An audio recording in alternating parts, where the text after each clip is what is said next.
Welcome to Stay Visionary Podcast. I'm your host, Ed Moran. Today, I'm sitting down with Sean McMillan, co-founder of Heyler Realty, a West LA institution with roots going all the way back to 1927. Sean has spent his career helping buyers and sellers navigate one of the most competitive real estate markets in the country. And he's doing it with a level of integrity and community commitment that's generally rare in the industry. Let's dive in. Welcome, Sean. Well, thank you very much for having me here, Ed. And if you don't mind, can we just play that intro loop over and over? That makes me feel good about myself quite a bit. You know, it is a privilege to be able to connect with people, to share. And I'm an open book. I've been doing this since 1985. So I have done that and done a lot. What do we call that? Flying the Concorde. Yes, I've been on the Concorde, and I'm here to share my experiences as best I can. Ah, okay. And you didn't crash on the Concorde, so that's good. Oh, no, I crashed. I got battle scars, bro. That's for sure. You're running a brokerage that's been around since 1927. Now, I know you haven't been around that long, but how did you find your way into real estate, and what drew you to Heyler specifically? You know, that's a great leading question for the conversation. In all fairness, some of this is going to be a byproduct of my lucky gene pool and where I was born and the family I was born into. And I was really my childhood was a beautiful upper middle class childhood. I had some personal issues that were really traumatic that shifted me. I was in a very dark place for a very long time, kind of struggling. And my father, who was a co-founder, well, not a co-founder, but an initial member of a really significant Los Angeles-based real estate company that I was raised in the industry. So I had familiarity with it. And it was actually at one point when I was roughly 20 years of age that my father was calling his friends going, "Hey, I got this ne'er-do-well. I need him to get a job. He'll wash your cars. Do what you can for me." And I was brought into the real estate industry in the title company capacity as a researcher. That's kind of a step and fetch errand boy, but that was my introduction as a young man. And because I was raised in it and steeped in it, I had a lot of familiarity with the nomenclature and the language. So it wasn't an unfamiliar subject matter. Real estate's a sophisticated matter. And in California, it's probably the second most written about law. Water is our primary law. And then the rest of it is like, you know, what goes on with real estate. And it is a very nuanced and subtle and complex transaction. But growing up in it and hearing those words and understanding the interpersonal dynamics, that was a competitive advantage. You asked me how I was drawn to Heyler Realty, and that is a byproduct of where I grew up. I grew up on the west side of Los Angeles. I live literally half a mile from my childhood home where my parents still live, my 90-year-old dad and 82-year-old mother, who both have been licensed in real estate for a very long time. Probably about the same distance from my cousin's home, where my uncle was a superstar real estate agent who really pioneered the door-to-door local knowledge realty industry here on the west side of LA. I grew up with what that meant to my community, the respect and the esteem, and most notably tracking the financial success that both my uncle and my father had. So it was a natural inclination for a young man that was troubled to try to find, hey, how am I going to earn a good living? And real estate was a natural direction to head into based on my background. It makes sense. Taking on a brand, though, with, you know, Heyler's kind of legacy, what did you want to preserve and what did you want to modernize? A better question, man. That's a good question. And I'll tell you, it's exactly this. Heyler Realty, Heyler, by the way, is how it's pronounced. It looks Heyler. I say it to everybody phonetically. I don't really correct, but just so that you know, I know my partner will listen to this. It should be like, it's Heyler. Yeah. Heyler. Heyler. There were several things that were important. When Bill Heyler opened this shop in 1927, this part of the city had yet to really be expanded. It was just starting to be developed. Most of Los Angeles centered around downtown. People are familiar maybe with the Coliseum and the University of Southern California. There was an outcropping in Westwood that became UCLA, and the community where I live and work was there to support not only UCLA, but the baronial wealth of both Beverly Hills, Bel Air, California, and a place called Holmby Hills. So this was kind of the community where they had their workers, their doctors, their attorneys, and then ultimately their service providers, et cetera, for the uber wealthy. So it's kind of an interesting story. Bill Heyler was almost like a wildcatter. He had a little shingle. He popped it out on Pico Boulevard. He was the second business on Pico Boulevard. And if you know anything about Los Angeles Arcana, Pico Boulevard is one of the main significant routes east-west in the entire city, crosses the west to the east, which is huge. He was the second business on it. So we bought that legacy. We really bought this idea because part of our acquisition of Heyler came right after the mortgage meltdown. We remember that in 07 and 08 when all of a sudden the mortgage-backed securities collapsed and we were in a free fall economically and globally. My partner and I, who had been lending money at that time, very successfully, by the way, in a Showtime, the number one mortgage brokerage in the country at the time. And we had really premier marketplaces. And all of a sudden it went to complete ashes after we faced that for about 2 years. And we got into a deal. The genesis is kind of interesting, but we got into a deal where we bandaged together a transaction where the buyer was really vulnerable to the tune of over $1 million that he'd gone hard and was going to lose. And the realtor had kind of put him in a bad position. We were able to do crazy lending, cross-collateralization against an asset in Texas and Connecticut. We were able to secure the transaction for him ultimately. And I made a good amount of money on that loan, but the realtor made an obscene amount of money because it was a multi-million dollar property. And my partner and I both talked about that. We looked at each other and said, no, we need to change what we are doing. And that became the shift in our business, which was like, let's get into the real estate brokerage side. We both have broker's licenses. We're both familiar with it. Okay. And so when we were looking for the opportunity, which by the way, you were already familiar. Yeah, very much so. Knew what it was, grew up with it. And then we happenstanced upon what I call a candle on a wind. It's a little old real estate agent that was holding an open house. Turns out she was the third owner of Heyler Realty, who I knew. And that when she and we met, she actually gave us that opportunity. She said, I'm thinking of unfolding the shop and I want to close it. And we looked at each other and we were also really trying to work on the value proposition. And the value proposition was really oriented on this concept of what stands over time, only what is true, only what is real. So what we really bought in that brand was since 1927. Hyper-localism in an area where we had a history that we could go back contextually and share with people and they could understand, and they would be able to understand our credibility and our resource lists and all the things that we brought together. But ultimately, we were saying to people, we're still here. When all your banks are failing around you, when all your corporations are betraying you, we have this little mom and pop shop that's still here since 1927. That's really what we bought, was the goodwill of that name and age. Because West LA is one of the most competitive real estate markets in the country. We talked a little bit about that beforehand. What does it take to stand out in even though you've been around, or at least the name, for almost 100 years, what does it take to do business? The answer is it requires a multitude of different things. First of all, there has to be visual. You have to be able to be visual, right? People have to see you. You can't be a secret. So you have to put yourself out there in the community, and you have to maintain a very high level of consistency so that there's repetition and familiarity. And then most importantly, you need to have a reputation that people refer, right? People refer people they care about, they love, to people they trust. And so that's a big part of the values proposition that we are presenting, is that you can trust us. And the only way we can do that is being very visible, being a part of a community that we can be seen. Now, between my partner and I, we have an extraordinary amount of community engagement. And that is what our secret sauce relative to being able to be visible and building credibility and accountability to a community, because we're a small kind of mom and pop shop relative to the powerhouses of the big box stores.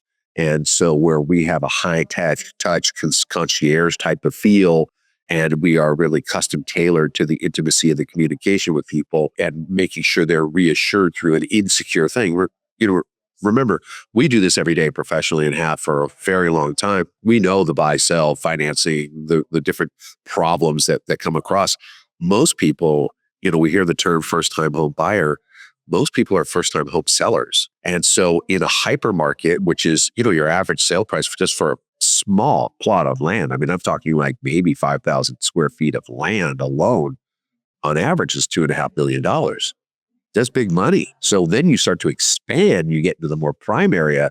Let me tell you, you got nothing but barracudas and great white sharks. So the competitive advantage is this consistency and the ability to look back at your track record and building a really strong, resilient reputation, doing what you say you're going to do, being the person that shows up, puts their hands up, volunteers, contributes. And that's been part of how we've been able to compete in a hyper competitive market. Can you tell me a little bit more about your community involvement to really get that trust over the years? Yes, I absolutely. So one of my real passions and something that I have obsessively been doing for most all of my adult life is I play chess. I don't know, my kids looked at my computer the other day and they were like, "Dad, you played 5,000 games of chess last year."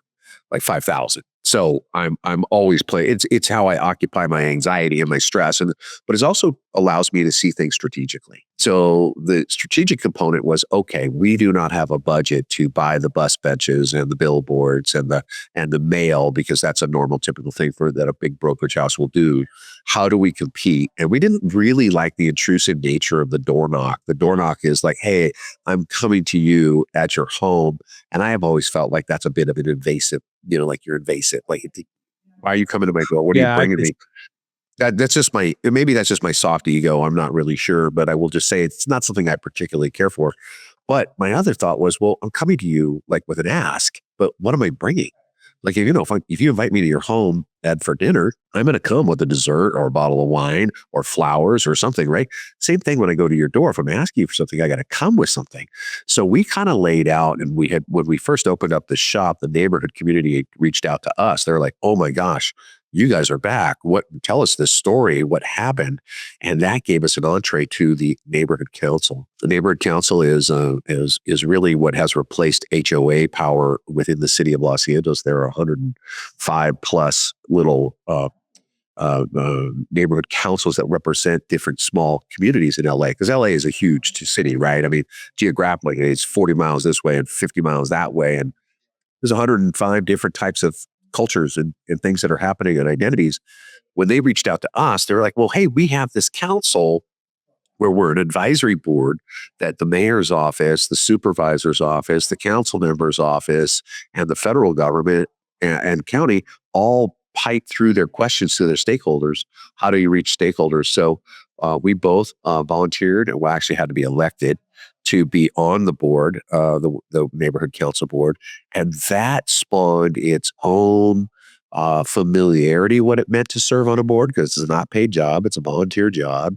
The subject matter is very complex.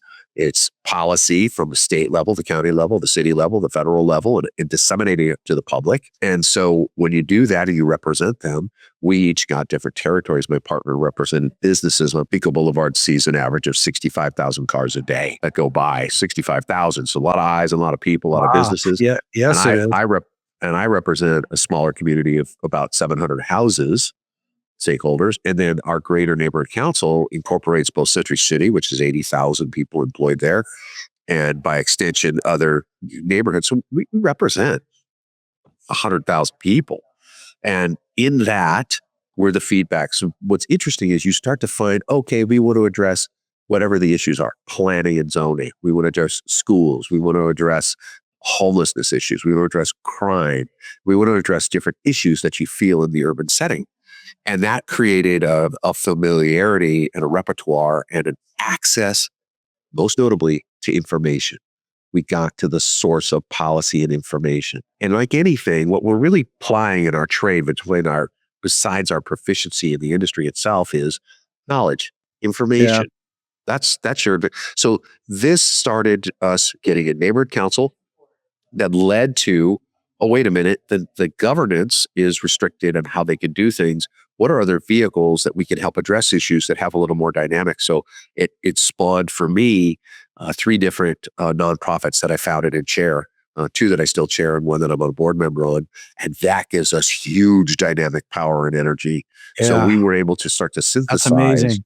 Yeah, community through the nonprofit. And then that makes you a community advocate. And my business partner went more in the mainstream of the real estate governance. She's she's not a commissioner. She represents the entire West Side Los Angeles on the Board of Realtors. And then she similarly represents a women's council on the Board of Realtors. And then similarly represents and has founded, I'm trying to remember the referral network, which is really extensive and significant. So all of a sudden you have these other places where people recognize your name.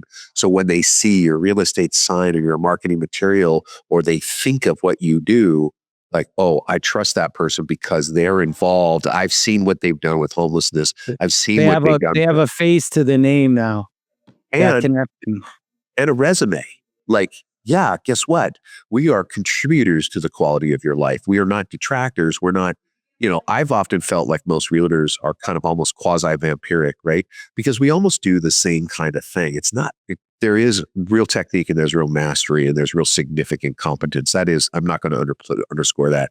But the marketing of a home, the exposure of a home in today's environment, especially with the advent of AI, that you can create agents that are constantly searching for you, or the transparency through a Zillow or for a Redfin, Consumer Direct, or whatever it might be. The mystery that we once held is no longer a mystery. It's there for the public dissemination. Transactions are complex. The responsibilities are complex. There's a lot of sophistication in that. But in terms of competitive advantage, that's been kind of null and void. Like, everybody can market pretty equally. How do you stand apart when people are checking you out and looking into your background? That's where I'm coming with my partner, saying, hey, by the way, quality of life that you have within our 3-mile radius, we are architects and actively involved with. Really great stuff. I want to get into the nitty gritty now, a little bit on the real estate portion. What's a deal or client situation that really tested you, and what did it teach you about how to show up for people? Kind of piggybacking on what you were talking about. Yeah, by the way, that's just pulling out an index, right? Like, which example do I want to use? I'm sure you have a few.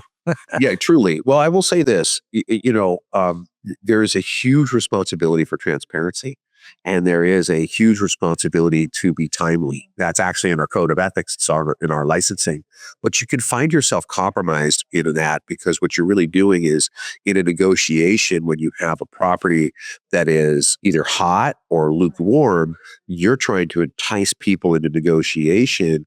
And it's a little bit of a poker game. You can't play the hand. You can't be completely open. You can't be misleading. You can't lie, but you could probably finesse it over a little bit of time. So what you can end up doing is getting pressurized. I manipulate time as an element of negotiation. You send me an offer. The law states that I need to present it to my seller in a timely manner, and I will do that. My seller will say, well, what kind of time do I have? And I'll say, contractually, you have 72 hours to respond to this offer, unless somebody's changed the timeline on that. But if they haven't changed the timeline on that, you have that time.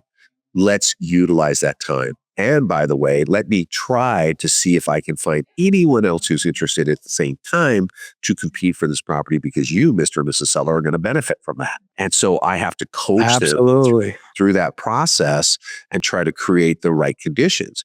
But similarly, sometimes you end up where it appears to have huge activity, but it doesn't have much, right?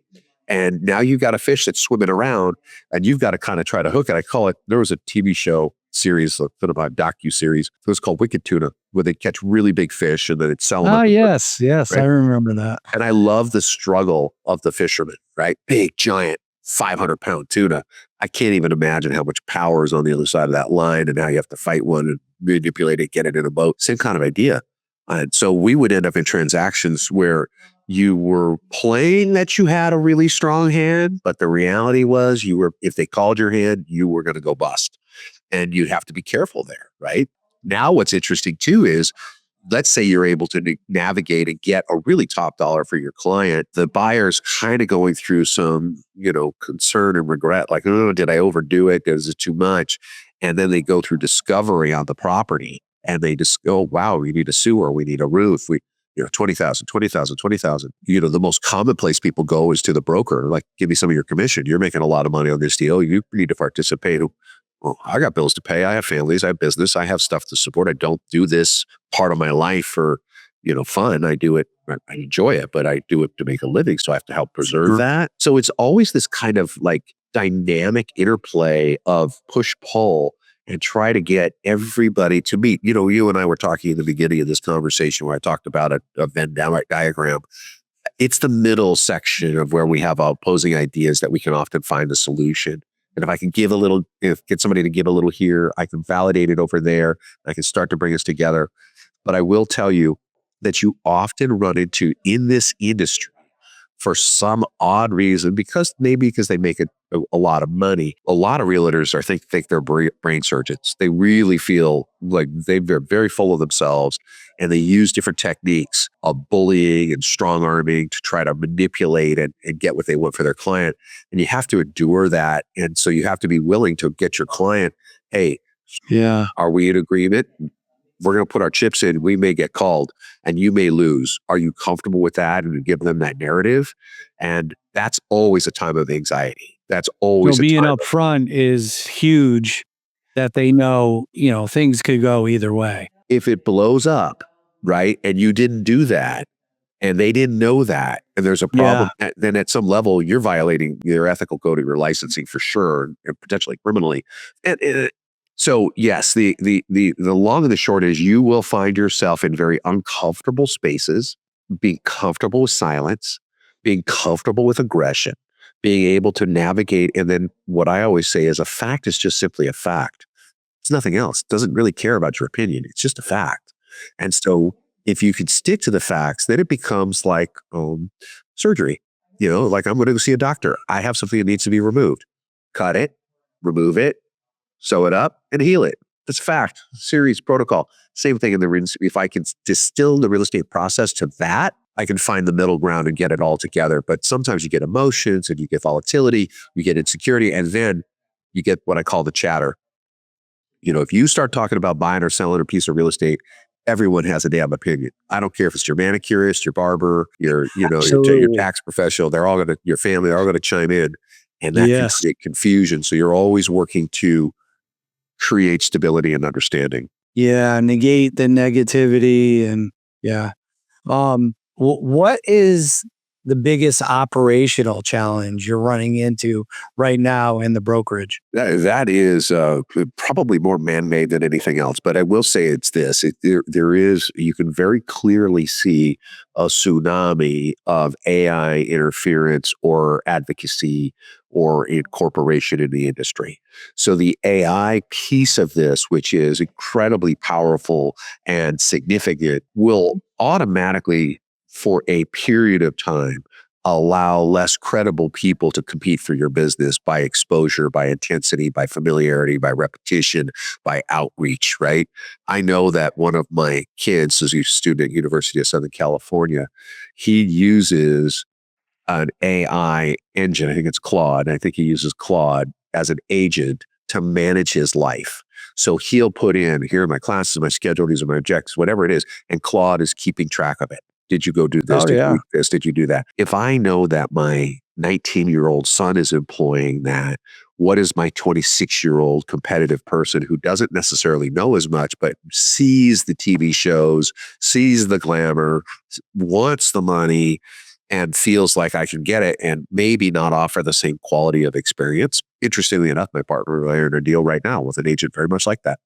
Not substantive agent, image agent, right? Like, hey, I look like this, but the reality is I'm not as competent and I use aggression to overcompensate for my ineptitude.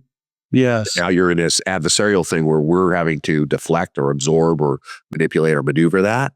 It's logistically challenging. So the hardest part is dealing with people that are not particularly highly professional, well-versed, well-trained, and ethical, right? That's the ethics is a whole thing these days, quite honestly, because we live in a very much me mind culture. My interest first, and that's not the nature of your license. Your license is your client is actually first. And if you understand that fiduciary responsibility and you put it forward and carry it and make sure that if you can't meet it, that other people that you love and care about can help there and support, now you're golden. That's part of the reason I have a business partner, why she has me. She knows that if something happens and she needs support, she can reach out to me and I'm going to carry the same level of torch that she's providing, which is hard to do. So I get And it comes back to you and it'll help you both grow. constantly, right? There's a constant, first of all, the partnership component of this industry, I don't think can be understated. I think it is one of the most important part because real estate itself transactionally is complex, right? There's over 100 different people that get involved in 20 different industries that are going to be involved in any given one single transaction. So if you're buying this, you've got an escrow company in California, you got a title insurance company, you're going to have an insurance company, you might have a lender, you might have an appraiser, you might have an inspector, you might have the client. You have a lot of bodies, compliance. It's exhausting, right? Like, oh my God. But I mean, we live in a modern society where I probably somewhere in the neighborhood receive 200 to 300 emails every single day. Of those 200 to 300 emails, 65% are probably solicitation.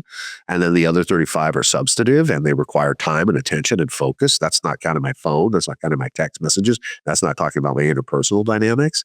So managing the unwieldiness of volume and the importance of all those details being handled correctly requires a certain amount of sophistication and energy and focus, right? Because I know my biorhythm at any given point in the day, I'm really productive at this time.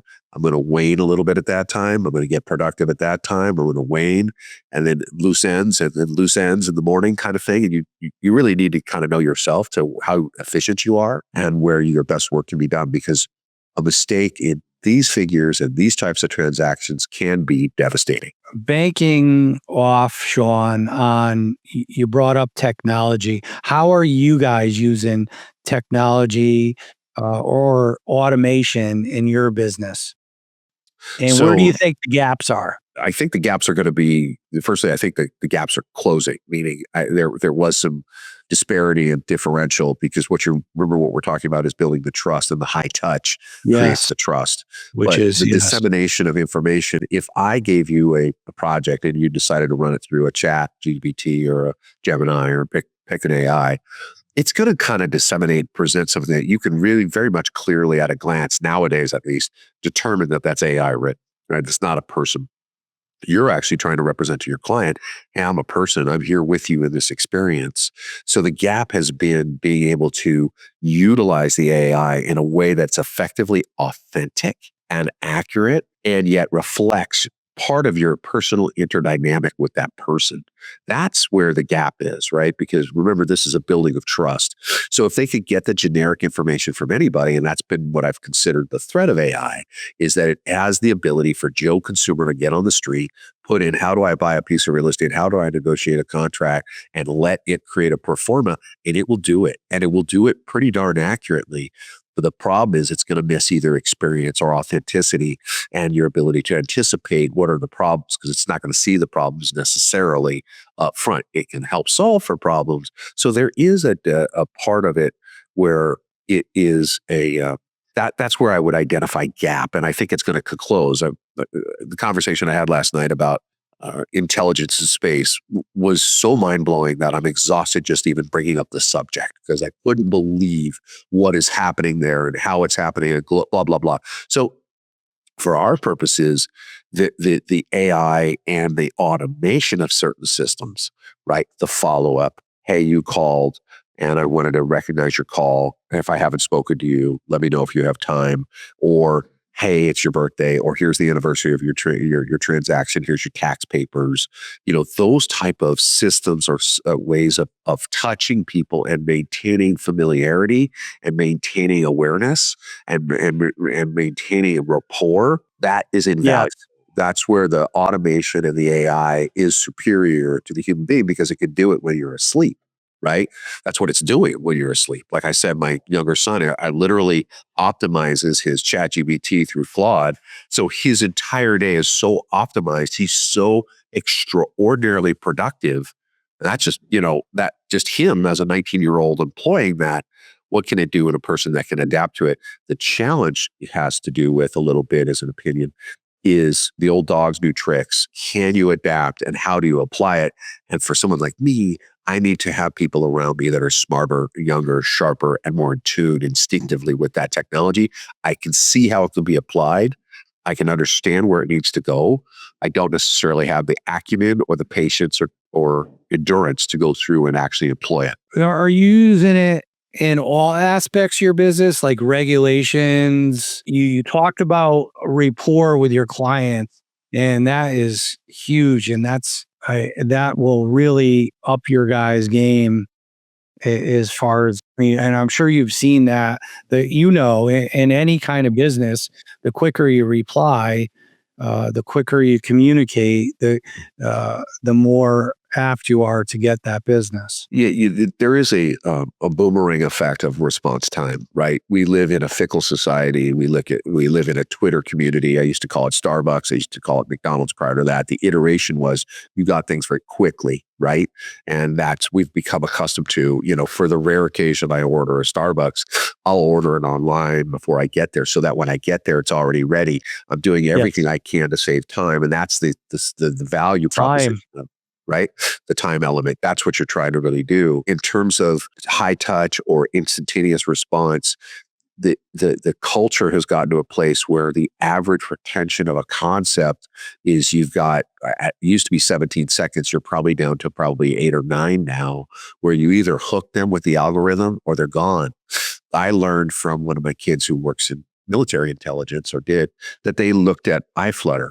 So when you looked at something on your algorithm and you were watching, I don't know, pick your social media, let's pick an Instagram or a Meta product, and you're looking at it, all of a sudden they see your eye flutter or your eye dilate. Boom, it now recognizes you dilated on that. That means you have interest in it and you'll start to see it in your feed. They don't even need you to linger. It's eye flutter. That's how quick the fickle information is changing. It's so fast. And eventually it'll be quantum. It'll be instantaneous. That's, I think, where we're headed rapidly. I have learned something new today. I thought I right? knew a lot, but I was blown that away. is interesting. He's like, yeah, we're looking for actually iFlutter. So when you have your permission base, everybody, with maybe some kind of social media that came from China, you gave them a lot of permission. That's probably the permission you gave them, So it's very interesting to see what is out there. When you start to see it, you're like, oh, okay. It's how do I get the attention span, which is why the social medias of TikTok or Instagram Reels or Facebook now is incorporated, even though they're the same company, or Twitter is another example, or Threads. They use these tools, right? My client has become accustomed to it as well. So their response time, my time getting back to them, needs to boomerang in such a manner that there's not enough time that they feel insecure, that they become bored, that they become distracted, or some other influence comes in because they're talking about it. It's in their reticulated activator. They're talking to other people. I call those people down the street, and they go, oh, no, call Sally. Sally's my neighbor. She's my best friend. You call Sally. She'll help you. And then all of a sudden you've lost that opportunity. So the immediacy of response time becomes more important. And it's really interesting because there's different etiquette. The phone call is different than the email that is the text message, right? Text message is kind of almost like a permission protocol. Like, okay, I see your message.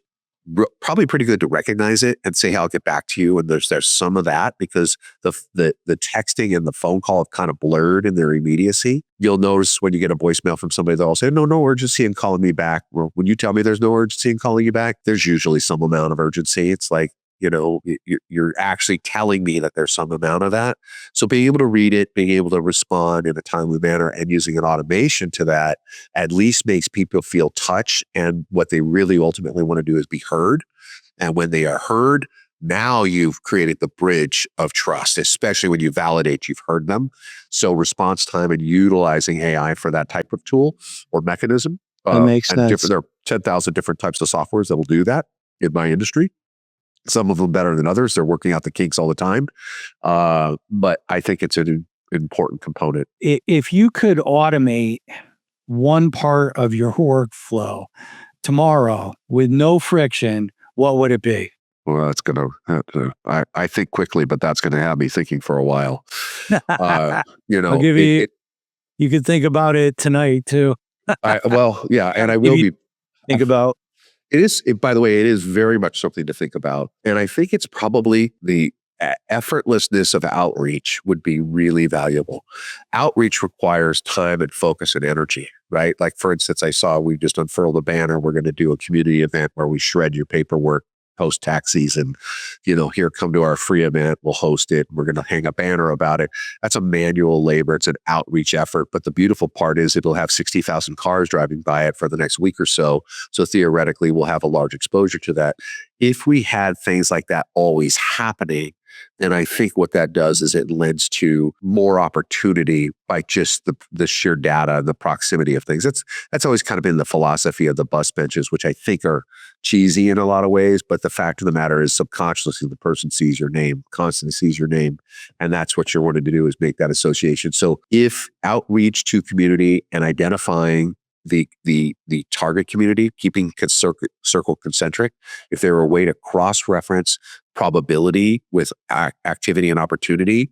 So for instance, if you made an inquiry or you went to my website, then all of a sudden I was able to pick up that you're looking at something, and I picked that up, and then I'm able to start to engage you with that virtually and making sure that I'm updated in a way, and that at some point in the not very distant future, there's an actual personal connection.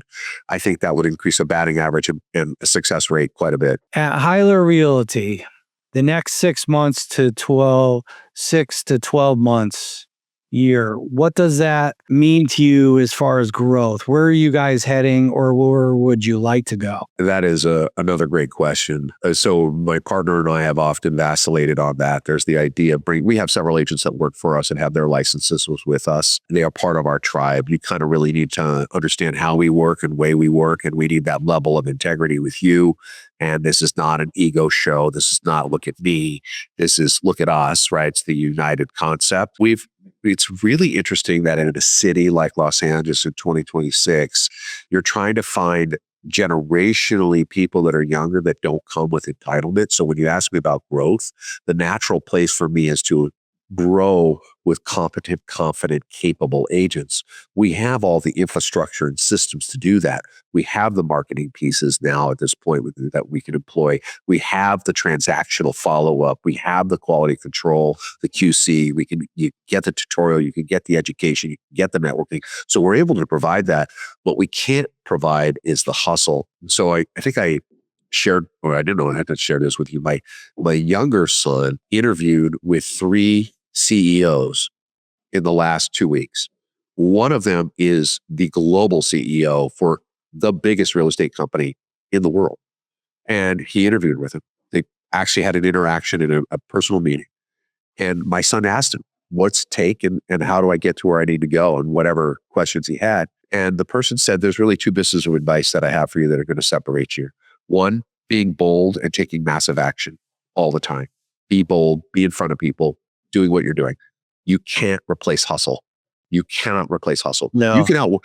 Someone's going to be stronger, someone's going to be smarter, someone's going to be faster, someone's going to be better at everything that you do. But what they don't necessarily can do is outwork you. And that's really the principle my partner has. You could see it. Her work ethic is extraordinary. It's so extraordinary that it lifts people around her.